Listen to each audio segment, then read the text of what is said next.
Hi hello నమస్తే welcome to విజయ మా ఊరు ఆడియో బుక్స్ ఛానల్. నేను విజయలక్ష్మిని.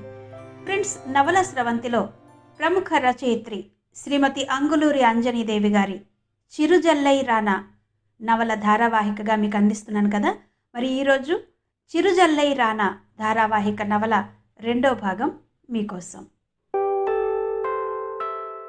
పూజ కోసం పిలుపులు మొదలుపెట్టింది హారతి. కాసులదేవిని వెంట పెట్టుకుని చుట్టుపక్కల ఇళ్లకు వెళ్ళి బొట్టు పెట్టి పూజకు రమ్మని చెప్పి వచ్చింది. అంతకుముందే ఒంటరిగా తన గదిలోకి వెళ్ళి డోర్ పెట్టుకుని సబితమ్మకు ఫోన్ చేసింది హారతి. ఆ ఫోన్ కోసమే ఎదురు చూస్తున్న దానిలా వెంటనే లిఫ్ట్ చేసి హలో అంది సబితమ్మ. వదిన గారు బాగున్నారా? నేను హారతిని అంది. హారతికి సబితమ్మతో మాట్లాడాలని ఎంత ఆతృతతో ఉందో ఆమె గొంతు వింటేనే అర్థమవుతుంది. బాగున్నా వదినా, మీరెలా ఉన్నారు? అమోఘ మీ దగ్గరకు వచ్చింది కదా. అమోఘ వచ్చిందని మాకొక్క ఫోన్ అయినా చెయ్యలేదు. ఇదేనా మీ మర్యాద? నేను ఇలా మాట్లాడితే మీకు కష్టంగా ఉంటుందేమో. మేమింట్లో లేనప్పుడు మీ అమ్మాయి మాకు చెప్పకుండా మీ ఇంటికి రావచ్చా? రాకూడదు, కానీ అక్కడేం జరిగితే వచ్చిందో అడిగారా? కారణం ఏదైనా? ఇంట్లో పెద్దవాళ్ళకి తెలియకుండా ఇలా పుట్టింటికి రావడం తప్పు అని మందలించారా? లేదు, మీరదేం చెయ్యలేదు. ఫోన్ కూడా ఇప్పుడు చేశారు అంటే మీకు మేమంటే లెక్కలేదు అంది కోపంగా సబితమ్మ. మీరలా మాట్లాడకండి వదిన గారు. ఈ విషయంలో నేనెంత బాధపడుతున్నానో నాకే తెలుసు. బాధపడి ఏంటి ప్రయోజనం? అమోఘను తీసుకొచ్చి మా ఇంట్లో వదలాలని అనుకున్నారా? కనీసం మా ఇంటికొచ్చి మాట్లాడారా? అమోఘకు తండ్రి ఉన్నాడు, అన్నయ్య ఉన్నాడు. ఎవరైనా ఇలా ఉంటారా? ఇదేనా ఆడపిల్లను కన్నవాళ్లగా మీ బాధ్యత? అంది సబితమ్మ. అంత అవకాశం మాకు అమోఘ ఇవ్వలేదు వదిన గారు. అక్కడ ఏం జరిగిందో చెప్పమని ఎంత అడిగినా చెప్పట్లేదు. మీరు నమ్ముతారో లేదో, ఈ క్షణం వరకు అందరం అడుగుతూనే ఉన్నాం. మీరు ఫోన్ చేసే వరకు మీకు ఫోన్ కూడా చెయ్యొద్దు అంది. మరి మీ అబ్బాయిని అడిగారా వదిన గారు అమోఘ మా ఇంటికి ఎందుకు వచ్చిందో? అంది చాలా సౌమ్యంగా హారతి. మామూలుగానే వాడు రిజర్వ్డ్గా ఉంటాడు. నాతో పెద్దగా మాట్లాడాడు. ఇలాంటి విషయాలైతే అసలే చెప్పడు. అయినా గట్టిగానే అడిగాము. ఏ విషయం చెప్పలేదు. నన్ను మీకు ఫోన్ కూడా చెయ్యనివ్వలేదు. వాడు సరే. మీరేం చేస్తున్నారు? మీరు మీ అమ్మాయికి నచ్చ చెప్పి పంపొద్దా? మా కోడలు మా ఇంట్లో లేదని తెలిస్తే సమాజానికి మేమేమని సమాధానం చెప్పుకోవాలి? ఇది మాకెంత పరువు తక్కువ. అది ఆలోచించారా మీరు మీ అమ్మాయి? అంది సబితమ్మ. మరిప్పుడేం చేద్దామంటారు? ఇప్పటికే నా మెదడంతా మొద్దుబారి ఉంది. దేనికి జవాబిచ్చే స్థితిలో లేను. బాధలో ఉన్న నన్ను మరింత బాధ పెడుతున్నారు అంది హారతి. బాధ మీ ఒక్కరికే ఉందనుకోవద్దు. అందరం అలాగే ఉన్నాం. తప్పు ఎవరిదో తెలియక, ఏం జరిగిందో తెలియక అంది సబితమ్మ. నిజమే వదిన గారు. వాళ్ళిద్దరూ బాగా చదువుకున్నారు. హైలీ మెచ్యూర్డ్గా ఉంటారు. మనకేమో పెద్ద పజిల్లా అయ్యారు. ఏం చేద్దామంటారు అని మళ్ళీ అడిగింది హారతి. ఏం చెయ్యాలో నాకు కూడా అర్థం కావడం లేదు. మీ అమ్మాయి మీ ఇంట్లో ఉంది, మా అబ్బాయి మా ఇంట్లో ఉన్నాడు. అదే కనిపిస్తుంది నాకు అంది సబితమ్మ. ఎంతైనా వాళ్ళు మన పిల్లలు వదిన గారు. వాళ్ల సమస్యను మనమే తెలుసుకుని పరిష్కరించాలి. అందుకే ఇంట్లో పూజ పెట్టుకున్నాను. ఈ పూజ మీకు ఫోన్ చేయాలనే పెట్టుకున్నాను. మీరు నమ్మాలి అంది హారతి. నాకు ఫోన్ చేయడం కోసం పూజ ఏంటి? అర్థం కాలేదు. మా ఇంట్లో ఇప్పుడున్న పరిస్థితుల్లో నేను మీకు ఫోన్ చేయాలంటే నాకు ఏదో ఒక సందర్భం కావాలి. ఇది నేను మీకు ఫోన్ చేయడం కోసం కల్పించుకున్న పూజ. ప్రస్తుతం అమోఘ, దర్శన్ ఒక చోట లేరు కాబట్టి నలుగురు నాలుగు రకాలుగా మాట్లాడుకునే అవకాశం ఉంది. అది తగ్గాలంటే మనమంతా అందరికీ కనిపించేలా ఒకసారి కలుసుకోవాలి. ముఖ్యంగా దర్శన్, అమోఘ అంది హారతి. సబితమ్మ కూలై బాగుంది మీ ఆలోచన అంటూ మెచ్చుకుంది. అందుకే మీరు మీ అబ్బాయితో మా ఇంటికి రావాలి వదిన గారు. పూజ దగ్గర వాళ్ళిద్దరినీ చూసి కలిసే ఉన్నారనుకుంటారు. ఇక అమోఘ మా ఇంట్లో ఎన్ని రోజులు ఉన్నా మాకు ఇబ్బంది ఉండదు అంది హారతి. అలా ఎందుకు అనుకుంటారు? మా కోడలు మా ఇంట్లో లేకపోతే మిమ్మల్ని అనే ఆ నలుగురు మమ్మల్ని మాత్రం ఏమీ అనకుండా ఉంటారా? ఇప్పటికే మా ఆయన మా కోడలు ఎందుకు వచ్చిందో తెలియక ఇలా జరిగిందేంటి అని బాధపడుతున్నారు. పూజ కోసం వచ్చినట్టే వచ్చి అమోఘను మాతో తీసుకొచ్చుకుంటాం అంది సబితమ్మ. అలాగే వదిన గారు, అంతకన్నా మాకేం కావాలి? మీరు అన్నయ్య గారు దర్శన్తో పాటు మీ అమరేశ్వరి వదిన గారిని కూడా తీసుకురండి. ఆవిడ చాలా సందడి మనిషి, పెళ్లిలో చూశాను అంది హారతి. ఆమె ఇప్పుడు ఊర్లో లేరు, పనుండి రాజస్థాన్ వెళ్లారు. ఉంటే అమోఘను ఆ రోజు మీ ఇంటికి రానిచ్చేవారు కాదు. అవునా? అవును. దర్శన్ చిన్నప్పటి నుండి ఆమెకు బాగా భయపడతాడు. మీరు ఫోన్ చేసినట్టు దర్శన్తో మాట్లాడతాను. ఆ టైంలో ఏ వర్క్ పెట్టుకోవద్దని చెబుతాను. పూజకు అందరం వస్తాం, దర్శన్ కూడా వస్తాడు అందామె. హమ్మయ్యా, ఇప్పుడు బాగుంది నాకు అని మనసులో అనుకుని, సరే వదిన గారు, నేనిప్పుడే అన్నయ్య గారికి దర్శన్కి కూడా ఫోన్ చేసి పూజకు రమ్మని పిలుస్తాను అంటూ కాల్ కట్ చేసి పాపారావుకి దర్శన్కి ఫోన్ చేసి మాట్లాడింది హారతి. 2 రోజుల తర్వాత పూజ కోసం హాల్ అంతా బంతిపూల మాలలతో మామిడాకులతో సుందరంగా శుభకరంగా అలంకరించింది కాసులదేవి. ముత్తైదువులందరూ ఒక్కొక్కరే వస్తున్నారు. వాళ్లను పలకరించి కూర్చోబెడుతుంది హారతి. దర్శన్ వాళ్ళు వస్తారని వాళ్ల కోసం ఎదురు చూస్తూ గేటు దగ్గరే ఉన్నాడు పరంపర. దర్శన్ వాళ్ళు వచ్చారు. అమోఘకు వాళ్లను చూడగానే ఎలా రియాక్ట్ అవ్వాలో అర్థం కాలేదు. వాళ్లకు నమస్తే చెబుతూ నవ్వుతూ పలకరించాలా, లేక మీరెవరో నాకు తెలియదు అన్నట్టు పక్కకు వెళ్ళిపోవాలా అని అనుకుంటూ వాళ్లను దూరంగా చూస్తూ నిలబడింది. ఆమె పక్కన ఉన్న కాసులదేవి, ఏంటింకా ఇక్కడే నిలబడ్డావు? మీ ఆయన వాళ్ళు వచ్చారు, వచ్చి వాళ్లను పలకరించు అంటూ అమోఘ కన్నా ముందు వెళ్ళి వాళ్లను పలకరించింది. కాసులదేవి వెనక నుంచి అమోఘ నెమ్మదిగా వద్దామా వద్దా అన్నట్టు వచ్చి వాళ్ల పక్కన నిలబడింది. ఆ విషయం అక్కడ వాళ్ళెవరికీ తెలియకపోయినా దర్శన్కి స్పష్టంగా తెలిసింది.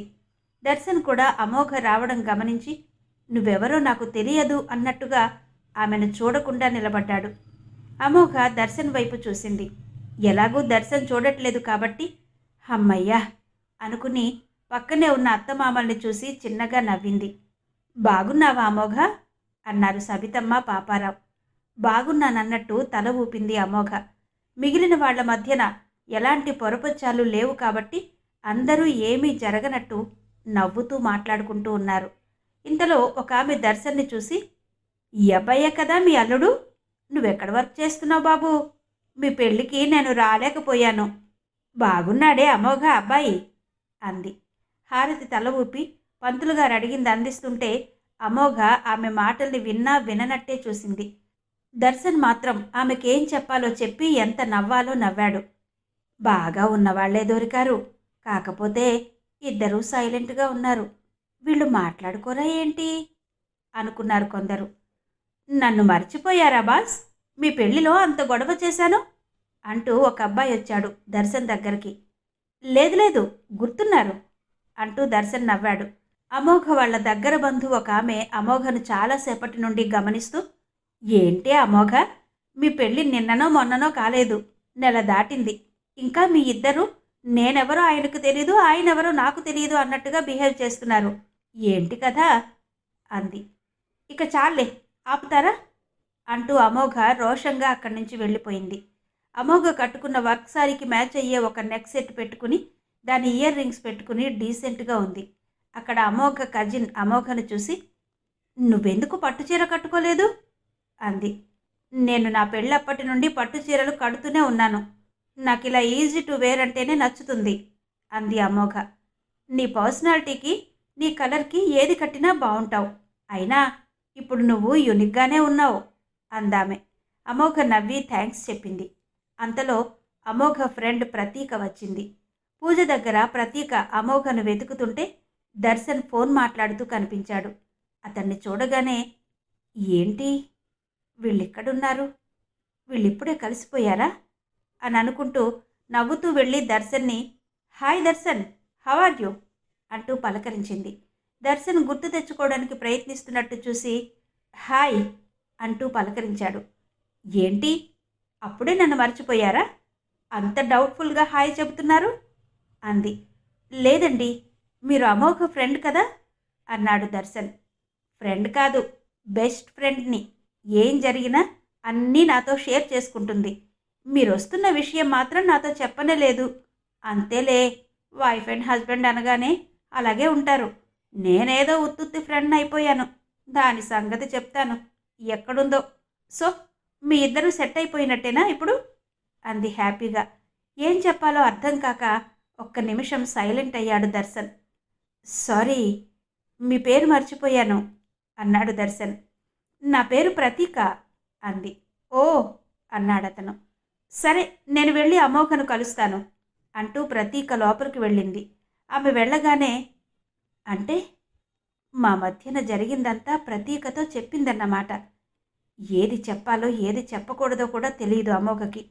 పైకి మాత్రం ఎక్కడ ఎలా ఉండాలో ఏం చేయాలో అన్నీ తెలిసినట్టు కనిపిస్తుంది అని కోపంగా అనుకుంటూ వెళుతుంటే అమోఘ ఎదురైంది. అటు ఇటు చూసి అక్కడెవరూ లేరని తెలిసి అమోఘ చెయ్యి పట్టుకుని పక్కకి తీసుకెళ్లాడు దర్శన్. ఆమె స్టన్ అయ్యి చూసి చెయ్యి విడిపించుకోవడానికి ట్రై చేసింది.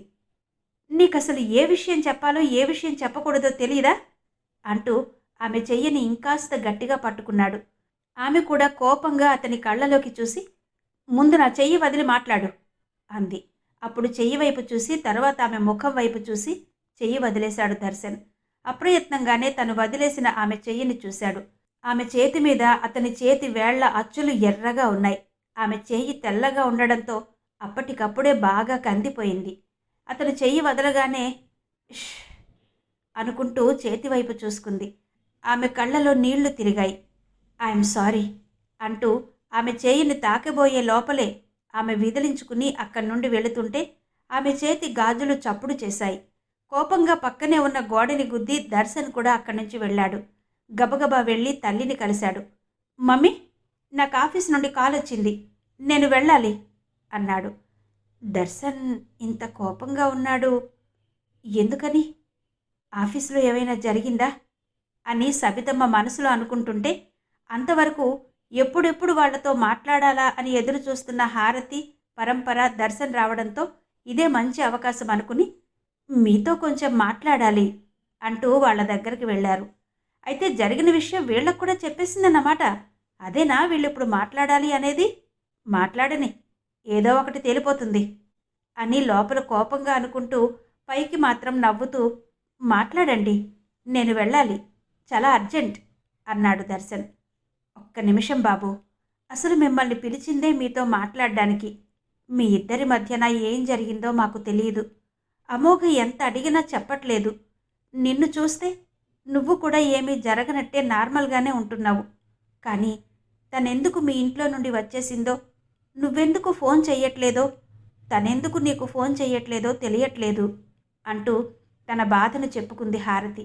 దర్శన్ మౌనంగా చూసి, ఓ అయితే ఎవరికీ ఏం చెప్పలేదా? ఫ్రెండ్ కదా, ప్రతీకకు ఒక్కదానికే చెప్పి షేర్ చేసుకుని ఉంటుంది అని మనసులో అనుకుని, అప్పటి వరకు హారతి మాట్లాడేది తన గురించి కాదు అన్నట్టుగా అంతా విని అక్కడి నుండి నేరుగా బయటకు వెళ్ళి కారు తీసుకుని వెళ్ళాడు. అయ్యో, అల్లుడుగారేంటి సమాధానం చెప్పకుండానే వెళ్ళారు? తప్పో ఒప్పో మా అమ్మాయిని క్షమించి మీతో తీసుకెళ్లమని అడుగుదామనుకునే లోపలే వెళ్ళారు.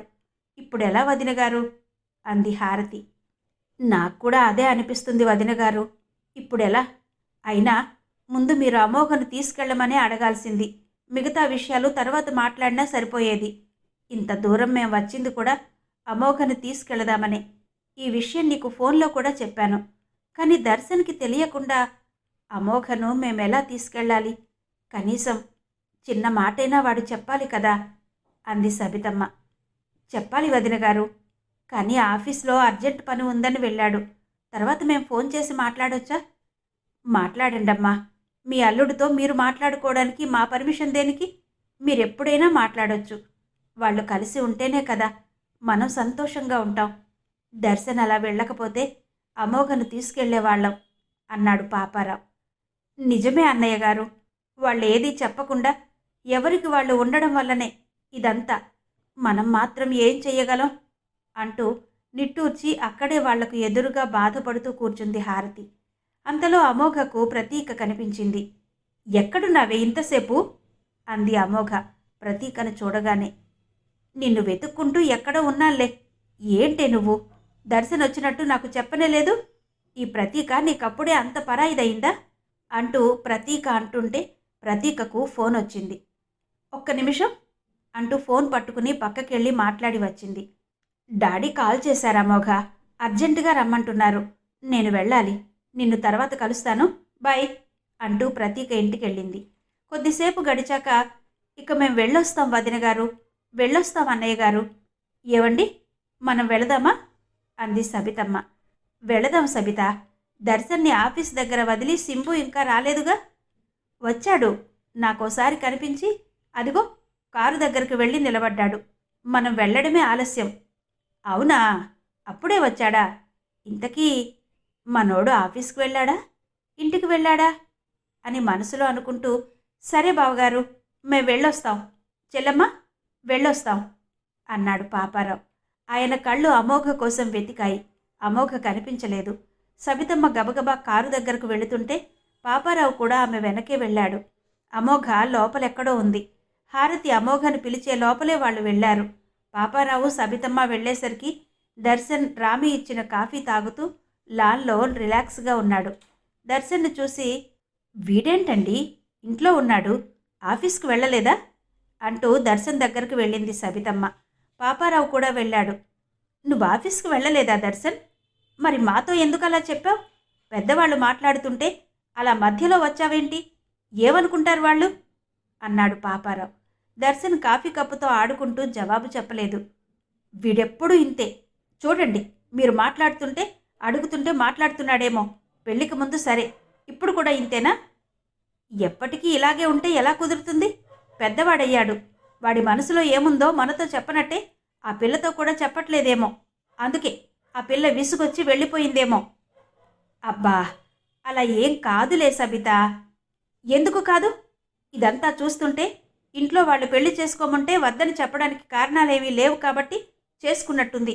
అయినా పెళ్లికి ముందే అన్నీ మాట్లాడుకునే చేసుకున్నారు కదా. ఇదంతా ఏంటిప్పుడు అంది సబితమ్మ. నువ్వు తొందరపడి ఏదేదో మాట్లాడకు సబిత. వాడు చిన్నప్పటి నుండి మా అక్కయ్య దగ్గర ఎక్కువగా పెరిగాడు కాబట్టి ఏదైనా ఉంటే ఆమెకు చెబుతాళ్లే. ఆమెను రాని. ఏ, మనతో చెప్పకూడదా? ఏం దాస్తున్నాడు వీడు? పూజకు వెళ్ళేటప్పుడు బాగానే వచ్చాడు మనతోటి. అంతలోపల ఏమైంది? అంత సడన్గా ఇంటికొచ్చాడు. పెద్దవాళ్ళం, మనల్ని అక్కడే వదిలేసి ఎందుకొచ్చాడో అడగరా మీరు? అడుగుతాలే. దర్శన్ని ఇప్పుడేమీ అనకు. నువ్వు వెళ్ళి రెస్ట్ తీసుకో అంటూ ఆమెను అక్కడి నుండి పంపాడు పాపారావు. ఆయన మాత్రం కొడుకు దగ్గరే కూర్చున్నాడు. పూజకు వచ్చిన వాళ్ళంతా వెళ్ళాక ఆ రాత్రికి, ఇప్పుడు చాలా ప్రశాంతంగా ఉందండి నాకు. మన వియ్యంకులు ఎంత మంచివారండి. మనం పిలవగానే పూజకు వచ్చారు. అల్లుడుగారు కూడా వచ్చారు. ఇంకొకరైతే ఇది చేసిన పనికి వస్తారా? వాళ్ళు రావడం వల్ల ఎంతమంది నోళ్లు మూతలు పడ్డాయి. ఒక్కరు కూడా మన అమోఘ గురించి మాట్లాడలేదు అంది హారతి భర్తతో. నిజమే హారతి. వాళ్ళు డబ్బున్న వాళ్ళమన్న అహంకారానికి పోతే అసలు వచ్చేవాళ్లే కాదు. నువ్వన్నట్టు వాళ్ళు చాలా మంచివాళ్ళు అన్నాడు పరంపర. సరే, ఇక నేను పడుకుంటానండి. దీని పుణ్యమా అని కంటి నిండా నిద్రపోయి ఎన్ని రోజులైందో. మీరు కూడా పడుకోండి అంటూ నిద్రపోయింది హారతి. కాసులదేవి పక్కన పడుకుని ఉన్న అమోఘ తన చేతి మీద పడిన దర్శన్ వేళ్ల అచ్చుల్ని చూస్తూ, చెయ్యి చూడు, ఎంత కోపంగా పట్టుకున్నాడో, ఇంకా ఎర్రగానే ఉంది అని మనసులో బాధగా అనుకుంటూ, అత్తయ్య పడుకున్నావా అంది అమోఘ. ఆమె ఆవులిస్తూ, ఏంటో చెప్పు అమోఘ. మీ వాళ్ళొచ్చారు వెళ్ళారు. అదంతా గుర్తు చేసుకుంటూ ఇంకా పడుకోలేదులే అంది. ప్రేమంటే ఏంటత్తయ్య? అదో పెద్ద సబ్జెక్ట్లే అమోఘ. అది ఇప్పుడు ఎందుకు? ఎందుకంటే నాకు తెలుసుకోవాలనుంది అత్తయ్య. అసలు ప్రేమ ఉందంటావా? అయ్యో, ఎందుకు లేదమ్మోఘ? ఉండే చోట అతివృష్టి, లేని చోట అనావృష్టి. అదో పెద్ద సయ్యాటలే. ఆడిన వాళ్లకు ఆడినంత, ఓడిన వాళ్లకు ఓడినంత. చిక్కదు దొరకదు. అందుకే కొంతమంది దాన్ని పెద్దగా పట్టించుకోరు. కొంతమంది అదే కావాలంటారు. ఇంతే తెలుసు నాకు. నాకేం అర్థం కాలేదత్తయ్యా. నాకు మాత్రం అయిందా? ఏదో అడిగావని చెప్పాను, నోటుకొచ్చింది. కాకపోతే నా చిన్నప్పుడు నవల్లో చదివాను, నువ్వు నా పక్కన ఉంటేనే నాకు జీవితం అని అనిపించటమే ప్రేమ అని. అయినా ఎవరుంటున్నారు పక్కన? మా ఆయన ఇజ్రాయిల్లో ఉన్నాడు. ప్రేమ కావాలంటూ ఇప్పుడు నేను మీ మావయ్య దగ్గరకు వెళ్ళాలా? అది కాదు ప్రేమ. నేను చెప్పనా ప్రేమంటే ఏంటో? అంది కాసులదేవి. చెప్పొత్తయ్యా, ప్రేమంటే ఏంటో? అంది అమోఘ. కాసులదేవి చిరునవ్వుతో చూసి, ఎవరు గుర్తొస్తే మన మనసు ఆనందంతో ఉక్కిరి బిక్కిరి అవుతుందో అదే అమోఘ ప్రేమంటే. స్టాచ్యూలాగా పక్కపక్కన ఉంటూ ఒకరి కోసం ఒకరు ఉంటున్నామని అనుకోవడం ప్రేమ కాదు. అయినా నువ్విప్పుడు ప్రేమ గురించి కాకుండా జీవితం గురించి ఆలోచించమ్మోఘ. ప్రేమ కన్నా జీవితం గొప్పది. అది బాగుంటే అన్నీ ఉన్నట్టే అంది కాసులదేవి. అవునా? అంది అమోఘ ఆలోచిస్తూ. ఇంతకీ నీకు ప్రేమ కావాలా, జీవితం కావాలా? జీవితం కావాలంటే చైతన్యంతో ఉంటావు. ప్రేమ కావాలంటే ఎలా ఉంటావో అది నువ్వే ఊహించుకో. నాకు రెండూ కావాలత్తయ్యా. ప్రేమ లేని జీవితం వద్దు. అంటే ప్రేమ అనే పదం ఉందో లేదో నాకు తెలీదు. కానీ నన్ను ప్రేమించడానికి నాకో మనిషి కావాలి. జీవితాంతం నాకు తోడుగా ఉండి నా కోసం బ్రతికే ఓ మనిషి కావాలి. ఎవరికీ చెప్పుకోలేని ఫీలింగ్స్ని నేను ఆ మనిషితో చెప్పుకోగలగాలి. నా మాటలు, నా ఆలోచనలు తనలో దాచుకోగలగాలి. నా మనసును తన దగ్గర ఉంచుకోగలగాలి. అంటే నేను కూడా ఆ మనిషిని ప్రేమించేలా ఉండాలి అంది. ఉంటావులే అమోఘ. నువ్వేది కావాలనుకుంటే అదే నీకు దొరుకుతుంది. నీ ఆలోచనలే నీ జీవితం. ఇక పడుకో అమోఘ, నాకు నిద్ర వస్తుంది అంటూ ఆమె పడుకుంది. అమోఘ కూడా మెల్లగా కళ్ళు మూసుకుంది. కొద్ది రోజులు గడిచాయి. హారతి దర్శన్కి ఎప్పుడు ఫోన్ చేసినా నేను బిజీగా ఉన్నానండి అని అన్నాడే గాని ఒక్కసారి కూడా 4 మాటలు మాట్లాడలేదు. ఈ విషయం సబితమ్మకు చెబితే బాగుండదని చెప్పలేదు. అమోఘకు చెబితే కోప్పడుతుందని చెప్పలేదు. ఎవరికి వాళ్ళు మౌనంగా ఉన్నారు. హారతి విషయం పక్కన పెడితే దర్శన్ అమోఘకు ఫోన్ చెయ్యలేదు. అమోఘ కూడా దర్శన్కి ఫోన్ చెయ్యలేదు. ఇంట్లో అందరూ ఏదో ఒక రకంగా అమోఘను దర్శన్ దగ్గరికి పంపాలనే చూస్తున్నారు. ఆమె వినట్లేదు. చెప్పినంత వరకు చెప్పి ఇక ఆమె ఇష్టానికి ఆమెను వదిలేశారు. ఆ ఇంట్లో అమోఘతో ఎవరెలా ఉన్నా కాసులదేవి అభిమానంగా ఆప్యాయంగా ఉంటుంది. అది చూసి మౌక్తిక, నువ్వు నాకన్నా అమోఘనే బాగా చూస్తున్నావు, నాకన్నా నీకు అమోఘనే ఎక్కువైంది అని ఒకరోజు తల్లితో గొడవ పడింది. అయినా కాసులదేవి అమోఘను అందరికన్నా బాగా చూసుకుంటుంది. రోజులు గడుస్తున్నాయి. ఉదయాన్నే నిద్ర లేచాక అమోఘకు ఏం చెయ్యాలో తోచలేదు. కాఫీ తాగుదాం అనుకుంది. గబగబా వెళ్ళి బ్రష్ చేసుకుని కిచెన్లోకి వెళ్ళింది. అక్కడ మౌక్తిక ఉంది. వదినా, ఇవాళ వంట నేను చెయ్యనా అంది. ఓకే, ఏం చేస్తావు? చట్నీ నువ్వు చేస్తావా, ఇడ్లీ నేను పెడతాను అంది మౌక్తిక. అలా కాదు, లంచ్ మొత్తం నేనే చేస్తాను అంది అమోఘ. నువ్వు వంట బాగా చేస్తావు, చాలా రోజులైంది తిని. ఈరోజే కాదు, రోజు చేసినా హ్యాపీగా తింటాను అంటూ ఖుషి అయింది మౌక్తిక. ఆ రోజు లంచ్లోకి ఏమేం చేయాలో చెప్పింది. అమోఘ ఓకే అంటూ కాఫీ తాగాక స్నానం చేసి లంచ్ రెడీ చేసింది. అందరూ తిన్నారు. ఇవాళ ఎవరు చేశారు వంట? చాలా బాగుంది, నువ్వే చేశావు కదా అన్నాడు సమర్ అమోఘను చూసి. నేనే చేశానన్నయ్య అంది అమోఘ. రోజు నువ్వే చెయ్యి. ఏం నాన్న, కూరలు టేస్ట్ బాగుంది కదా, చెల్లి బాగా చేస్తుంది వంట అన్నాడు సమర్ తండ్రితో. ఆ, మీ చెల్లి బాగా చేస్తుంది వంట. మీ అమ్మ చేతి వంట కన్నా బాగా చేస్తుంది. కానీ నాకు నా కోడలు చేసింది తిన్నాక ఇది పెద్దగా నచ్చలేదురా సమర్, నువ్వేమీ అనుకోకు అన్నాడు పరంపర. హారతి సీరియస్గా అమోఘను చూసి, నీకు వంట చెయ్యాలని ఉంటే వెళ్ళి నీ ఇంట్లో చేసుకో, ఇక్కడ చెయ్యకు. నీ చేత వంట చేయించుకుని తినాల్సిన గతి మాకొద్దు. ఇక్కడ వంట నా కోడలు చేస్తుంది. కాదని నువ్వు చేస్తే రేపటి నుండి నేను అన్నం తినను అంది. అమోఘ మొహం చిన్నపోయింది. ఏం మాట్లాడకుండా తన గదిలోకి వెళ్ళింది. చచా, అమ్మేంటి ఇలా మాట్లాడుతుంది? వంట ఎవరు చేస్తే ఏముంది, కోడలే చెయ్యాలా, కూతురు చెయ్యకూడదా? నాకేమో బోర్గా ఉంది. ఏదో ఒకటి చెయ్యకుండా నాకు టైం పాస్ ఎలా అవుతుంది? నన్ను నేను బిజీగా ఉంచుకోవాలంటే ఇప్పుడు నేనేం చెయ్యాలి అని అమోఘ అనుకుంటుండగా ప్రతీక ఫోన్ చేసింది. వెంటనే కాల్ లిఫ్ట్ చేసి, చెప్పు ప్రతీక అంది అమోఘ. నీ వాయిస్ ఏంటే అంత నీరసంగా ఉంది, లంచ్ అయిందా లేదా? ఇప్పుడే అయిందిలే. నువ్వు ఫోన్ ఎందుకు చేసావో చెప్పు. ముందు నువ్వెందుకు అలా ఉన్నావో చెప్పు. ఆ తర్వాత నేను ఫోన్ ఎందుకు చేశానో చెబుతాను. నాకు చాలా బోరుగా ఉంది ప్రతీక. అర్జెంటుగా నన్ను నేను బిజీగా ఉంచుకోవాలి. లేకుంటే ఏవేవో రకరకాల ఆలోచనలు వస్తున్నాయి. మనిద్దరం కలిసి షాపింగ్కి వెళ్దామా? షాపింగ్ సరే, నువ్వు మొన్న మీ ఆయనతో వెళ్ళలేదా? అందుకే చేశాను ఫోన్. అవునా? ఆయన నన్ను తీసుకెళ్ళడానికి ఏం రాలేదులే, నేను వెళ్ళడానికి. వాళ్ళు ముగ్గురు మా అమ్మ కోసం వచ్చారు. మీ అమ్మ కోసం రావడం ఏంటి? అర్థం కాలేదు. అసలు మా అన్నయ్య వదినలతో మా అమ్మ పూజ ఎందుకు చేయించిందనుకున్నా?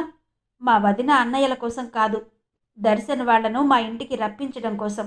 ఆ విషయం నాకు మా అమ్మ తర్వాత చెప్పింది అంటూ పూజ ఎందుకు చేయించిందో వివరంగా చెప్పింది అమోఘ ఫోన్లో. అదంతా కాసులదేవి విన్నది. ఆమె షాక్ అయింది, ఆశ్చర్యపోయింది. అంటే ఆ పూజ నా కూతురు అల్లుడు కోసం కాదా? ఇదంతా నాకెందుకు చెప్పలేదు హారతి? పూజ అనుకున్నప్పటి నుండి నేను ఆమెతోనే ఉన్నాను కదా. కారణాలు ఏవైనా భర్తను వదిలేసి వచ్చిందన్న చులకన చూపు లేకుండా ఇంట్లో వాళ్ళు ఎలా చూసినా అమోఘను నేను బాగానే చూశాను. నా కూతురు కన్నా ఎక్కువగా చూశాను. అమోఘ కూడా చెప్పలేదు. అంటే వీళ్ళు చెప్పేది ఒకటి, చేసేది ఒకటా? పూజలో కూడా ఇంత దాపరికం, ఇంత స్వార్థం ఉందా? అవును, ఎప్పుడూ లేనిది ఇవాళ అమోఘ వంట ఎందుకు చేసినట్టు? ఇక్కడే పర్మనెంట్గా ఉండిపోదామానా? మరి నువ్వు వంట చేస్తే నేను తినను అని హారతి అనడం ఉత్తి డ్రామానా? కావచ్చు. అసలు ఇదంతా నేను నమ్మలేకపోతున్నాను. వీళ్ళు కూడా అందరిలాంటి వాళ్లే. నేనింకా ఏమో అనుకున్నాను అని ఉడికిపోయింది మనసులో కాసులదేవి. ప్రతీక అవతలి వైపున ఫోన్లో మాట్లాడుతూనే ఉంది. అయ్యో అవునా? ఇదంతా నాకు తెలియక దర్శన్ కనిపించగానే అడిగాను, అమోఘ మీరు కలిసిపోయారా అని. చచ్చ, ఏమనుకున్నాడో ఏమో అంది ప్రతీక. దర్శన్ అలా అనుకునే రకమేం కాదులే, నువ్వేం ఫీల్ అవ్వకు అంది అమోఘ. ప్రతీక మౌనంగా ఉంది. ఇంట్లో ఎవరు నాతో సరిగ్గా లేరు ప్రతీక. వాళ్ళు నిజంగానే నాతో సరిగ్గా లేరో లేక నాకే అలా అనిపిస్తుందో తెలియట్లేదు. నాకందరూ ఉన్నా నేనెందుకు ఇలా ఆలోచిస్తున్నానో అంతకన్నా తెలియట్లేదు. నేనొక అగమ్య గోచర స్థితిలో ఉన్నాను అంది అమోఘ. నిజమే అమోఘ. ఏది లైట్గా తీసుకోవాలో ఏది తీసుకోకూడదో తెలియడం కూడా ఒక కళ. ఏం చెయ్యాలో తెలియక ఒక్కోసారి ఇలాగే బ్లాంక్ అయిపోతుంటాము. ఇది ఎవరికైనా ఉండేదే. నువ్వు కాస్త స్ట్రాంగ్గా ఉండు అంది ప్రతీక. ఉంటాను అంది అమోఘ. ప్రతీక కాల్ కట్ చేసింది. ఆ రాత్రికి హారతి మీద ఉన్న కోపంతో కాసులదేవి అమోఘతో చాలా వింతగా ప్రవర్తించింది. గాఢంగా నిద్రపోతున్న అమోఘను దబదబా బాది లేలే అంది. అమోఘ సడన్గా లేచి కూర్చుని, ఎందుకత్తయ్యా నిద్ర లేపారు అంది. ఎందుకా? నువ్వు నిద్రలో అరుస్తున్నావు, ఏడుస్తున్నావు, పిచ్చి పిచ్చిగా మాట్లాడుతున్నావు. రోజు ఇలాగే చేస్తున్నావు. ఇదంతా మౌక్తికకు చెబితే నన్ను నీ దగ్గర పడుకోనివ్వదని చెప్పలేదు. ఇక నా వల్ల కాదు, నేనిక్కడ పడుకోను. అయ్యో, నేనెప్పుడు అరిచాను అత్తయ్య నిద్రపోతుంటే అంది అమోఘ. లేదు, నువ్వు నిద్రపోలేదు. దెయ్యం పట్టిన దానిలా అరుస్తూ నా మీదకొచ్చావు. ఇందుకేనా నువ్వు పిల్లిలా వచ్చి నీ పుట్టింట్లో ఉన్నావు? ఇందుకు నేను పుట్టింట్లో ఉండడమేంటి? ఈవిడేంటి ఇలా మాట్లాడుతుంది అని అనుకుంటూ, ఏమైందత్తయ్యా నీకు ఇలా మాట్లాడుతున్నావు? నువ్వు ఈరోజు కొత్తగా కనిపిస్తున్నావు అంది అమోఘ. ఆమె ఎందుకలా మాట్లాడుతుందో అమోఘకు అర్థం కాలేదు. ఏమో అయింది నీకు, నాకు కాదు. ఇది మీ అమ్మకు తెలిస్తే నీకు పెళ్ళే చేసేది కాదు. రేపు చెబుతా అందరికీ. నేనింకా నువ్వు అత్తింటి నుండి ఎందుకు వచ్చావో అనుకున్నా. ఇందుకే వచ్చావు. ఇందుకే రావడం ఏంటత్తయ్య? అందరికీ ఏం చెబుతావు? అసలు నేను అరిస్తే కదా అంది కోపంతో కూడిన నిస్సహాయతతో. నీకు తెలుసా, నాకు తెలుసా? కానీ నువ్వు చాలా మంచిదానివి అమోఘ. ఎవరికీ చెప్పనులే. నీకు పట్టిన కర్మకు నువ్వేం చేస్తావు? కానీ నేనిక్కడ పడుకోలేను, భయంగా ఉంది. ఏం కాదులే, పడుకో అత్తయ్య. అదంతా నీ భ్రమ అయ్యుండొచ్చు. ఇక్కడే పడుకో అంటూ నచ్చ చెప్పింది. భ్రమలో నుంచి బయటకొచ్చానులే అమోఘ. మనసు కూడా బాగాలేదు. నేను హాల్లోకి వెళ్ళి అక్కడ సోఫాలో పడుకుంటాను. ఇక్కడ నువ్వు ఒక్కదానివే పడుకో. నీకు కూడా భయంగా అనిపిస్తే మీ అమ్మ దగ్గరకు వెళ్ళి పడుకో. పాపం, నువ్వు దర్శన్ దగ్గర నుండి ఎందుకొచ్చావో తెలియక నా కూతురుతో పూజల మీద పూజలు చేయించేలా ఉంది. నువ్వెళ్ళి పడుకుంటే నువ్వెందుకొచ్చావో అర్థం చేసుకుంటుంది. ఇదిగో, నువ్వు డోర్ పెట్టకు. ఎవరూ నిద్ర లేవకముందే హాల్లో నుంచి మళ్ళీ నీ గదిలోకి వస్తాను. లేకుంటే అనుమానం వస్తుంది అందరికీ. అప్పుడే అంత బిక్కముఖం వేసావేంటి? పడుకో అంది కాసులమ్మ. నేనేం బిక్కముఖం వెయ్యలేదులే అత్తయ్య. నువ్వెందుకు ఇలా అంటున్నావో అని ఆలోచిస్తున్నాను. మళ్ళీ చెప్పాలా ఎందుకంటున్నానో? వద్దొద్దు, ఒక్కసారి చెప్పావుగా, అదే ఎక్కువ నాకు. ఇక చెప్పకు అంది అమోఘ. సరే, నేను వెళ్తాను. నిద్రలో ఏం జరుగుతుందో చూద్దామని నిద్ర మానయ్యకు. నిద్రపోతేనే అలా అరుస్తావు, లేకుంటే బాగానే ఉంటావు. నీ అంత అందగత్తె లేదన్నట్టుంటావు. నీకు అందంతో పాటు ఇది కూడా ఉన్నట్టుంది. ఏం చేద్దాం అంటూ అమోఘ వైపు అలాగే చూసింది. చూసావా, నీ మీద నీకే డౌట్ వచ్చేలా ఎలా చేశానో? ఏమనుకున్నారు ఈ కాసులదేవంటే? నువ్వు మీ అమ్మ అని మనసులో అనుకుంటూ దిండు పట్టుకుని హాల్లోకి వెళ్ళింది కాసులదేవి. కాసులదేవి హాల్లోకి వెళ్ళాక అమోఘకేం అర్థం కాలేదు. నేను నిద్రలో అరిచానా? ఏడ్చానా? పిచ్చి పిచ్చిగా మాట్లాడానా? ఇదంతా నాకేం తెలీదే. అయినా దర్శన్ కూడా నేనిలా చేస్తానని ఎప్పుడూ చెప్పలేదు. అత్తయ్య ఒక్కతే చెబుతుంది. ఆమె చెప్పేది నిజం కాదని నేనిప్పుడు వాదించడానికి కూడా లేదు. వాదిస్తే ఇంట్లో అందరినీ నమ్మించడానికి వాళ్లను తీసుకొచ్చి నా గదిలో పడుకోబెడుతుంది. కాసులత్తయ్యలో మంచితనం ఎంత ఉందో పంతం అంతకన్నా ఎక్కువ ఉంది. ఆమెతో పని కాదు. ఇదంతా అమ్మకు తెలిస్తే అమ్మ బాధపడుతుంది. ఇప్పుడు పడుతున్న బాధ కన్నా ఇంకా ఎక్కువ బాధపడుతుంది. ఈ సీన్ని ఇక్కడితో కట్ చేయాలి. నేనిక్కడే పడుకోవాలి. అమ్మ దగ్గరకు వెళ్ళొద్దు. కానీ ఇది నిజమో కాదో తెలియాలి అంటే నేనొకసారి ప్రతీక దగ్గరకు వెళ్ళి పడుకోవాలి. ఇదంతా ముందుగా చెప్పకుండా తెల్లవారు అడగాలి. నేను నిద్రలో ఏమైనా అరిచానా, ఏడ్చానా అని. అప్పుడు తెలుస్తుంది ఏది నిజమో ఏది అబద్ధమో అని అనుకుంటూ కళ్ళు మూసుకుని పడుకుంది అమోఘ. హాల్లోకి వెళ్ళాక కాస్త కోపం తగ్గి శాంతంగా ఉంది కాసులదేవికి. లేకుంటే నన్ను మోసం చేసి నా కూతురితో పూజ చేయిస్తారా అనుకుంటూ సోఫాలో పడుకుంది కాసులదేవి.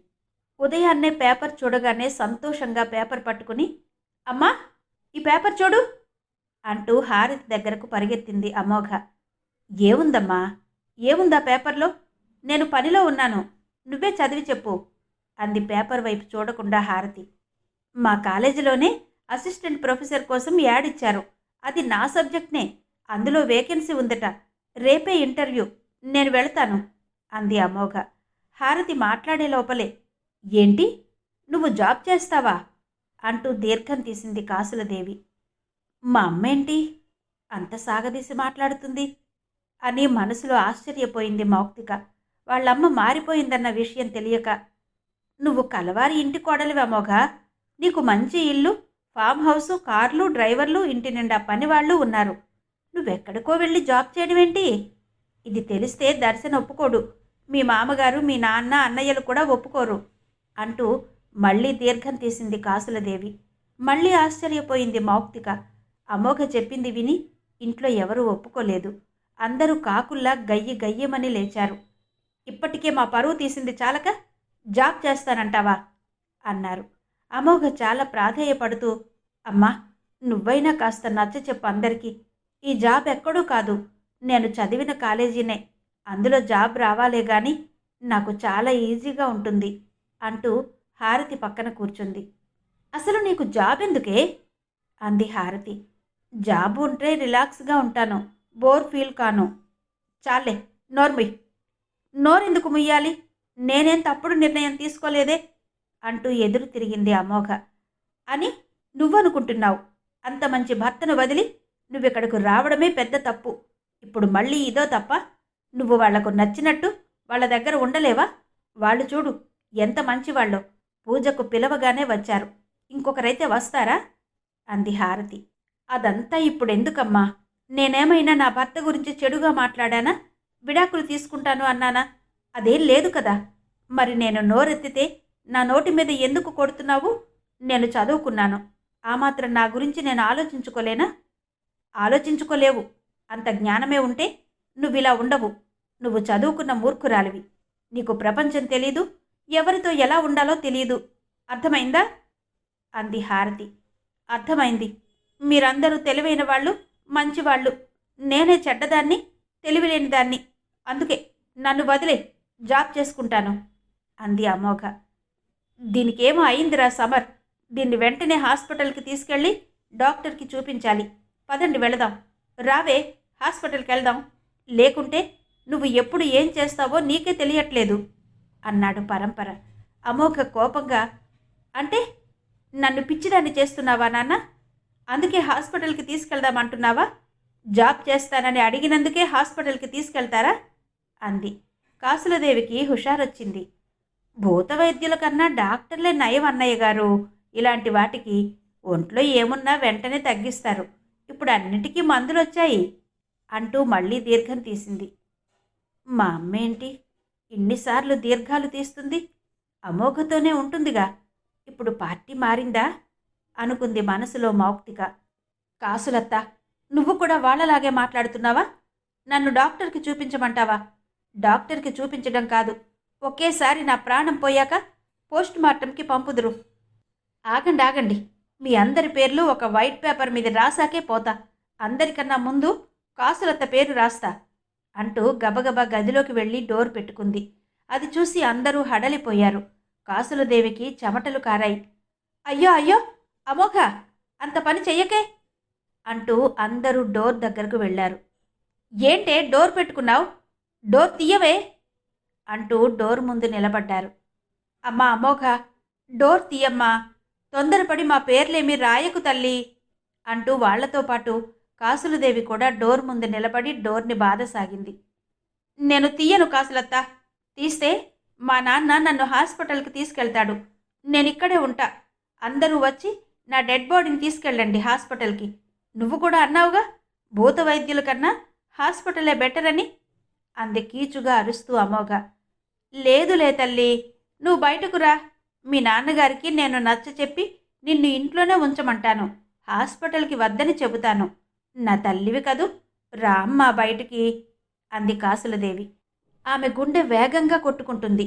పేపర్ మీద తన పేరు ముందు రాస్తుందేమో అని. లేదు లేదు, నువ్వు అలాగే అంటావు. నేను రానంటే రాను. ఇక్కడే ఈ గదిలోనే ఉంటాను. చస్తానో ఉంటానో నాకే తెలీదు అంది మొండిగా. ఏంటండి దాని మాటలు? మీరెందుకన్నారండి హాస్పిటల్కి తీసుకెళ్లాలని? ఇప్పటికే అది మనం చెప్పిన మాట వినట్లేదు. ఇప్పుడు అది లోపల ఏం చేస్తుందో ఏమో. ఇప్పుడు నేనేం చెయ్యాలి దేవుడా అంటూ హారతి గుండెలు బాదుకుంది.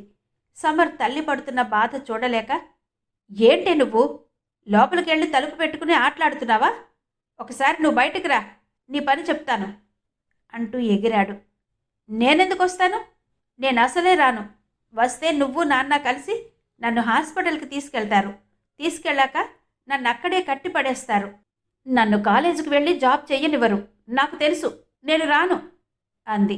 హారతి తన గుండెలు బాదుకోవడం ఆపేసి, ఇదంతా మీ వల్లే అంటూ పరంపర గుండెలు బాదడం మొదలుపెట్టింది. ఆయనది తట్టుకోలేక, అమ్మా అమోఘ, ఒకసారి డోర్ తీయమ్మా, మీ అమ్మ నన్ను చంపేసేలా ఉంది అన్నాడు. నాకేం సంబంధం లేదు. ఎవరెలా ఉంటే నాకెందుకు? నేనే ఉండట్లేదు అంది అమోఘ. ఉండక ఏం చేస్తావే అంది హారతి. ఉంటే మీరేం చేస్తారో నాకు తెలుసు. నేను జాబ్ చేస్తానన్నానని అది మీకు నచ్చక నన్ను హాస్పిటల్కి పంపిస్తారు. లేదంటే మా అత్తారింటికి పంపిస్తారు. కాసులత్తేమో కొత్తగా భూత వైద్యులు అంటుంది. నేను ఇక్కడే ఉంటా అంది. హారతి పరంపరలకు భయంతో మాట రావడం లేదు. ఆయాసపడుతున్నారు. సరే, జాబే చేసుకుందువు గాని ముందు నువ్వు బయటకు రా అన్నాడు సమర్ ఏం చెయ్యాలో తోచక. నీ మాటలు నేను నమ్మలే అన్నయ్యా. అమ్మా నాన్న మాట్లాడలేకపోతున్నారే, అందుకే నేను మాట్లాడుతున్నాను. నువ్వంట చెప్పు నాన్న, దాన్ని ఉద్యోగం చేసుకోమని. నాన్న కూడా సరే అన్నారు. ఇదిగో అమ్మ కూడా ఒప్పుకుంది. నువ్వు రావే బయటికి. రోజు నిన్ను కాలేజీ దగ్గర నేనే డ్రాప్ చేస్తాను. ముందు నువ్వు బయటికి రా అన్నాడు సమర్. మీరెలా డ్రాప్ చేస్తారు? మీకు ఆఫీస్ ఉందిగా అంది మౌక్తిక. నువ్వుండవే, అసలే కొంప మునిగేలా ఉంది. అది లోపల ఉందో పోయిందో కూడా తెలియట్లేదు. ఊ అనలేదు, ఆ అనలేదు అన్నాడు సమర్. అయితే నేను కూడా మాట్లాడతాను. అమోఘ, నీకు రోజు కాలేజీకి వెళ్ళేటప్పుడు బాక్స్లో నీకు నచ్చిన కర్రీ నేను వండి పెడతాను. బయటకు రా అంది మౌక్తిక. అప్పుడు అమోఘ తనలో తను నవ్వుకుని మళ్ళీ ఏడుపు ముఖం పెట్టి డోర్ తీసుకుని బయటకొచ్చింది. అమోఘతో ఏం మాట్లాడితే ఏమో అన్నట్టు ఎవరూ ఏం మాట్లాడడం లేదు. ఎక్కడి వాళ్ళక్కడ మౌనంగా అయ్యారు. కాసులదేవి బాగా భయపడింది. ఆ రోజు అలా గడిచిపోయింది. చిరుజల్లై రానా శ్రీమతి అంగులూరి అంజనీదేవి గారి ధారావాహిక నవల 2వ భాగం విన్నారు కదా. మిగిలిన కథ తర్వాతి భాగాల్లో వినిపిస్తాను. అంతవరకు సెలవు. నమస్తే.